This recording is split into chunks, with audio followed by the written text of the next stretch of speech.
penalty who have actually been found innocent. Now, I know those aren't really great odds, but that's still reason enough to say that the death penalty should not be legal. One day in my criminal justice class, we had a guest speaker come and present to us and give us so many facts about the death penalty, and that's what really impacted my decision to say that the death penalty should be illegal in all states. I'm going to be talking about 3 specific things. 1, there are only 30 out of the 50 states that actually have the death penalty legal, and the rest of the 20 have been just fine without it. 2, I think that death is genuinely this easy way out of a serious crime. And finally, it takes many years for the death penalty to actually take place, so might as well just keep them in prison.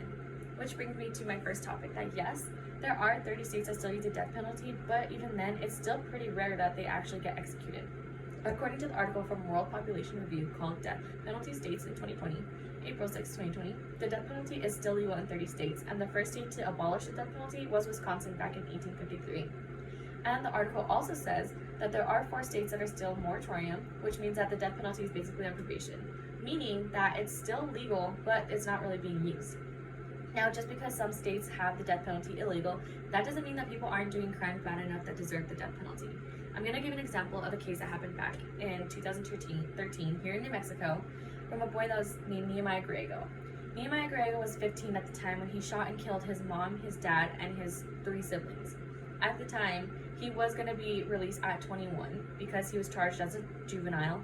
However, when he turned 21, he was not safe. He wasn't ready to go out into the world because he was still a danger and a threat to the community. So when he was 21, he was charged with life in prison without parole, which is pretty much a fitting choice because what about rehabilitation? If this man were to have been executed, there's no chance for him to get better. There's no chance for him to see other options or have morals in life, or to even have a chance at humanity. So, given this, I feel like that there is time for him to feel like what he did was wrong.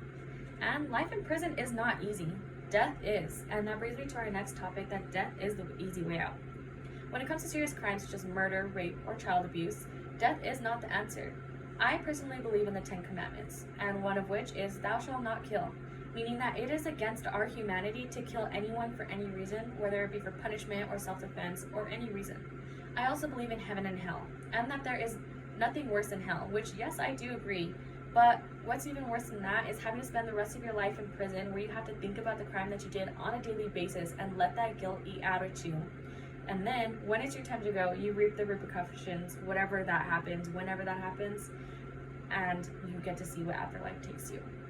Prison is not a kind punishment. From the book called Prison Journal, 2018 special issue, Prison Higher Education by Mary Gold, in chapter 3, it says that prison violence is a daily occurrence due to the diverse inmates with varied criminal backgrounds in penitentiaries, M. Gold 2018. And in chapter 3, paragraph 7, it also says that 128 inmates are murdered in prison a year nationwide, M. Gold 2018.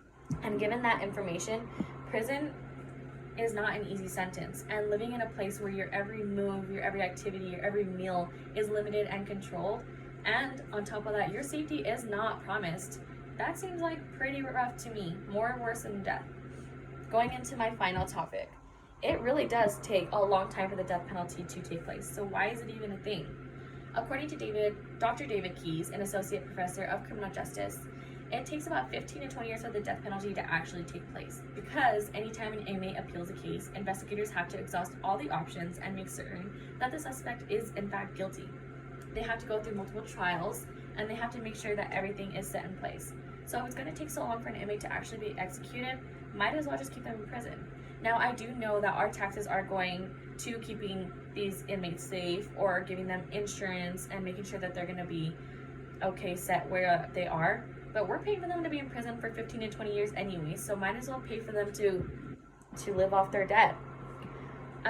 Dr. Key says that there are 3 drugs used in lethal injection these days. First used is pancuronium bromide, which is caused to have muscle paralysis and respiratory distress. Then they use potassium chloride to stop the heart, and finally midazolam, which is to sedate. And the reason why it's so hard to acquire this is because a lot of pharmaceutical producers don't like making it because they do know exactly what it's used for. One last thing I'd like to mention is how New Mexico just recently dismissed their final death row cases back in 2019. In 2009, when New Mexico decided to get rid of the death penalty, there were still 2 people on death row. And according to Albuquerque Journal, New Mexico Supreme Court vacated the death sentences of Timmy Allen, 55, who was convicted of killing and attempting to rape a 17-year-old girl. And then there's also Robert Fry, who was convicted of 3 murders back in 1996 and 1998. Albuquerque Journal says that the state convicted execution would be unjust since the other criminals convicted of similar crimes faced different punishment. My point here is that those cases happened in the 1990s, and the death row was abolished back in 2009. So that's already 10 years that they were dealing with it, and they never even got dismissed from death row back until 2019. That's 20 years being on death row, not even knowing if they were going to be executed or not.